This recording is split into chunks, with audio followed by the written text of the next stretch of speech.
जिस उपदेश से राम जी को राजकुमार भगवान राम बने, वो उपदेश आप सुन रहे हैं। कितना ऊंचा ग्रंथ है, इसको वाल्मीकि रामायण भी बोलते, योग वशिष्ठ महारामायण भी बोलते। राम तीर्थ ने इसी का बार बार अध्ययन किया था। ये आप भी शांत हो जाएंगे परमात्मा में, और दूसरों को भी शांति देने की क्षमता देने वाला ये सदग्रंथ है। इसको वेदांत का सिद्धांत ग्रंथ बोलते हैं। दूसरे होते प्रक्रिया ग्रंथ। ये करके फिर कब वो आचार्य बनो तब समझो, ये तो थोड़ा पढ़ो और फिर वही सिद्धांत की बात। तो बार बार योग वशिष्ठ महारामायण विचारने योग। ओम श्री सद्गुरु परमात्मने नमः। श्री वशिष्ठ जी बोले, हे राम जी, बोलने चालने का वर्जन नहीं, बोलिए, दान दीजिए अथवा लीजिए, परंतु भीतर चित्त को मत लगाओ। इनका साक्षी जानने वाला जो अनुभव आकाश है, उसकी ओर वृत्ति हो। युद्ध करना हो तो भी करिए, परंतु वृत्ति साक्षी की ओर हो, और उसी को अपना रूप जानिए और स्थित होइए। शब्द, स्पर्श, रूप, रस, गंध, ये जो 5 विषय इंद्रियों के हैं, इनको अंगीकार कीजिए, परंतु इनके जानने वाले साक्षी में स्थित रहिए। जो निज स्वरूप वही चिदाकाश है। जब उसका अभ्यास बारंबार करिएगा, तब चित्त स्थित होगा और आत्मपद की प्राप्ति होगी। हे राम जी, जब तक चित्त आत्मपद में स्थित नहीं होता, तब तक जगत भ्रम भी निवृत्त नहीं होता। इस चित्त के संयोग से चेतन का नाम जीव है। जैसे घट के संयोग से आकाश को घटाकाश कहते हैं, पर जब घट टूट जाता है तब महाकाश ही रहता है। तैसे ही जब चित्त का नाश होगा, तब यह जीव चिदाकाश ही होगा। यह जगत भी चित्त में स्थित है। चित्त के अभाव हुए जगत भ्रम शांत हो जाएगा। हे राम जी, जब तक चित्त है तब तक संसार भी है। जैसे जब तक मेघ है तब तक बूंदे भी हैं, और जब मेघ नष्ट हो जाएगा तब बूंदे भी न रहेंगे। ओम श्री सद्गुरु परमात्मने नमः। श्री वशिष्ठ जी बोले, ही राम जी, मूढ़ अज्ञानी पुरुष अपने संकल्प से आप ही मोह को प्राप्त होता है, और जो पंडित है वह मोह को नहीं प्राप्त होता। जैसे मूर्ख बालक अपनी परछाई में पिशाच कल्प कर भय पाता है, तैसे ही मूर्ख अपनी कल्पना से दुखी होता है। हे राम जी, एक परम आत्मा सर्व में स्थित है, तब अहंकार कैसे हो? वास्तव में अहंकार कोई नहीं, परमात्मा ही अभेद रूप है, और उसमें अहम बुद्धि भ्रांति से भासती है। जैसे मिथ्यादर्शी को मरुस्थल में जल भासता है, तैसे ही मिथ्या ज्ञान से अहंकार कल्पना होती है। जैसे मणि का प्रकाश मणि पर पड़ता है, जो मणि से भिन्न नहीं, मणि रूप ही है, तैसे ही आत्मा में जगत भासता है, सो आत्मा ही में स्थित है। जैसे जल में द्रव्यता से चक्र और तरंग हो भासते हैं, सो जल रूप ही है, तैसे ही आत्मा में चित्त से जो नानत्व हो भासता है, सो आत्मा से भिन्न नहीं। असम्यक दर्शन से नानत्व भासता है। इससे सम्यक दृष्टि को त्याग आनंद रूप का आश्रय करो, और मोह के आरंभ को त्याग कर शुद्ध बुद्धि सहित विचारो, और विचार से सत्य को ग्रहण करो, असत्य का त्याग करो। ओम श्री सद्गुरु परमात्मने नमः।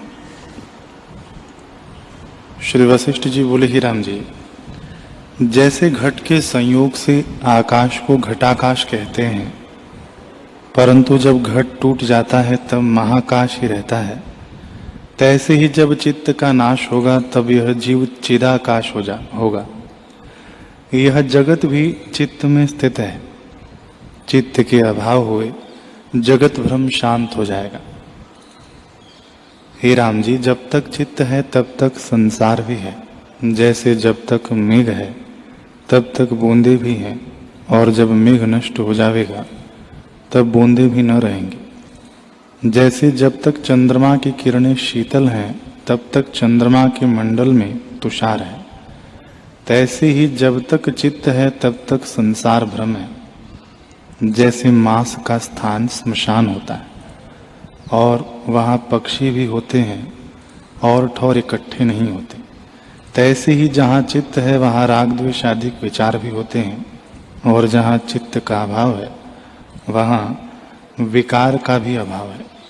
हे राम जी, जैसे पिशाच आदि की चेष्टा रात्रि में होती है, दिन में नहीं होती, तैसे ही राग द्वेष भय इच्छा आदि विकार चित्त में होते हैं।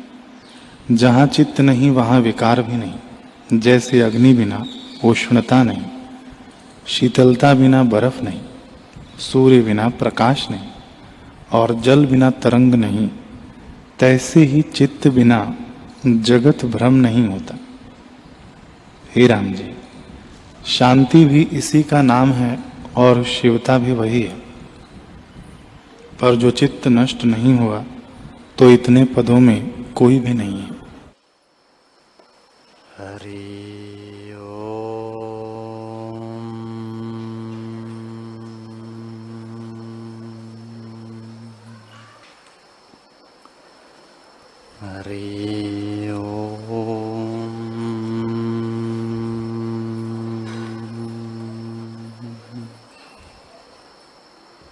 ओम श्री सद्गुरु परमात्मे नमः।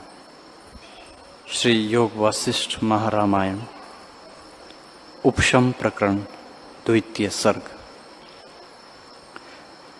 श्री वाल्मीकि जी बोले, हे भरद्वाज, जब इस प्रकार बड़े उदार आत्मा राम जी ने चित्त संयुक्त रात्रि व्यतीत की तो कुछ तम संयुक्त तारागण हुए और दिशा भासने लगी। प्रातः काल के नगारे नौबत बजने लगे। तब राम जी ऐसे उठे जैसे कमलों की खानी से कमल उठे, और भाइयों के साथ प्रातः काल के संध्या आदि कर्म करके कुछ मनुष्यों से संयुक्त वशिष्ठ जी के आश्रम में आए। वशिष्ठ जी एकांत समाधि में स्थित थे। उनको दूर से देख राम जी ने नमस्कार सहित चरण वंदना की और प्रणाम करके हाथ बांध खड़े रहे। जब दिशा का तम नष्ट हुआ तब राजा और राजपुत्र, ऋषि, ब्राह्मण जैसे ब्रह्मलोक में देवता आवे तैसे आए। वशिष्ठ जी का आश्रम जनों से पूर्ण हो गया और हाथी, घोड़े, रथ, प्यादा 4 प्रकार की सेना से स्थान शोभित हुआ। तब तत्काल वशिष्ठ जी समाधि से उतरे और सर्व लोगों ने प्रणाम किया। वशिष्ठ जी ने उन सब का प्रणाम यथा योग्य ग्रहण किया और विश्वामित्र को संग लेकर सबसे आगे चले। बाहर निकलकर रथ पर आरूढ़ हुए। जैसे पद्म में ब्रह्मा बैठे और दशरथ के गृह को चले, जैसे ब्रह्मा जी बड़ी सेना से वेष्टित इंद्रपुरी को आते हैं, तैसे ही वशिष्ठ जी बड़ी सेना से वेष्टित दशरथ के गृह में आए। तब राजा दशरथ ने, जो बड़े सिंहासन पर बैठे थे, उठकर आगे जा चरण वंदना की और नम्र होकर चरण चुम्बे।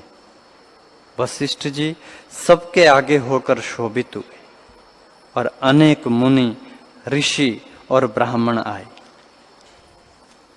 दशरथ ने से लेकर राजा, सर्व मंत्री और वंदीजन और राम जी से आदि लेकर राजपुत्र, मंडलेश्वर, जगत के अधिष्ठाता और मालवादी सर्वभृत्य और टहलुए आकर यथा योग्य अपने आप में आसन पर बैठे और सबकी दृष्टि वशिष्ठ जी की ओर गई। बंदीजन जो स्तुति करते थे और सर्वलोक जो शब्द करते थे चुप हो गए। निदान सूर्य उदय हुआ और किरणों ने झुककर झरोकों से प्रवेश किया। कमल खिल आए, पुष्पों से स्थान पूर्ण हो गए और उनकी महासुगंध फैली। झरोखों में स्त्रियां चंचलता त्याग कर मौन हो बैठी और चमर करने वाली मौन होकर शीश पर चमर करने लगी और सब वशिष्ठ जी की महासुंदर कोमल मधुर वाणी को स्मरण कर आपस में आश्चर्यवान होने लगे। तब आकाश से राज ऋषि, सिद्ध, विद्याधर और मुनि आए और वशिष्ठ जी को प्रणाम किया, पर गंभीरता से मुख से ना बोले और यथा योग्य आसन पर बैठ गए। वाल्मीकि जी बोले कि उस समय दशरथ जी ने वशिष्ठ जी से कहा, हे भगवान, कल के श्रम से आप आश्रित हैं और आपका शरीर गर्मी से अतिकृष्ट सा हो गया है। इस निमित्त विश्राम कीजिए।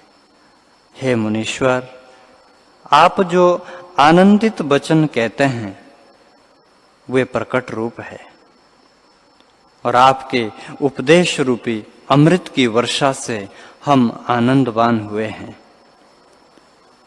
हमारे हृदय का तम दूर होकर शीतल चित्त हुआ है।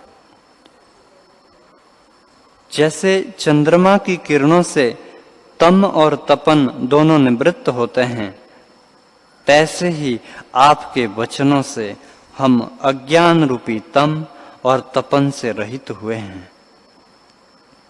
आपके वचन अमृतवत अपूर्व रस का आनंद देते हैं और ज्यों-ज्यों ग्रहण करिए त्यों-त्यों विशेष रस आनंद आता है। ये वचन शोक रूपी ताप को दूर करने वाले हैं और अमृत की वर्षा रूपी है। आत्मा रूपी रतन को दिखाने वाले परमार्थ रूपी दीपक है। संत जन रूपी वृक्ष की वेली है और दुर्इच्छा और दुष्ट आचरण के नाश करने वाले हैं। जैसे तम को दूर करने और शीतलता करने को शांत रूप चंद्रमा है, तैसे ही संत जन रूपी चंद्रमा किरण रूपी वचनों से अज्ञान रूपी ताप का नाश करते हैं। हे मुनीश्वर, तृष्णा और लोभ आदि विकार आपकी वाणी से ऐसे नष्ट हो गए हैं जैसे शरत काल का पवन मेघ को नष्ट करता है और आपके वचनों से हम निष्पाप हुए हैं। आत्मदर्शन के निमित्त हम प्रवर्तित हैं। आपने हमको परम अंजन दिया है, उससे हम सचक्षु और संसार रूपी कुहिरा हमारा निवृत्त हुआ है। जैसे कल्प वृक्ष की लता और अमृत का स्नान आनंद देता है, तैसे ही उदार बुद्धि की वाणी आनंददायक होती है। इतना कहकर वाल्मीकि जी बोले कि ऐसे वशिष्ठ जी से कहकर राम जी की ओर मुख करके दशरथ जी ने कहा, हे राघव, जो काल संतों की संगति में व्यतीत होता है वही सफल होता है और जो दिन सत्संग बिना व्यतीत होता है वो वृथा जाता है। हे कमल नयन राम जी, तुम फिर वशिष्ठ जी से कुछ पूछो तो वे फिर उपदेश करें। वे हमारा कल्याण चाहते हैं। वाल्मीकि जी बोले कि जब इस प्रकार राजा दशरथ ने कहा, तब राम जी की ओर मुख करके उद्दार आत्मा वशिष्ठ भगवान बोले कि हे राघव, अपने कुल रूपी आकाश के चंद्रमा, मैंने जो वचन कहे थे तुमको स्मरण आते हैं? उन वाक्य का अर्थ स्मरण में है और पूर्व और अपर का कुछ विचार किया है? हे महाबोधवान महाबाहो, और अज्ञान रूपी शत्रु के नाश करता, सात्विकी राजस और तामस गुणों के भेद की उत्पत्ति जो विचित्र रूप है वह मैंने कही है। तुम्हारे चित्त में है? सर्व भी वही है, असर्व भी वही है, सत्य भी वही है और असत्य भी वही है, और शांत सदा अद्वैत रूप है। हरि ओम।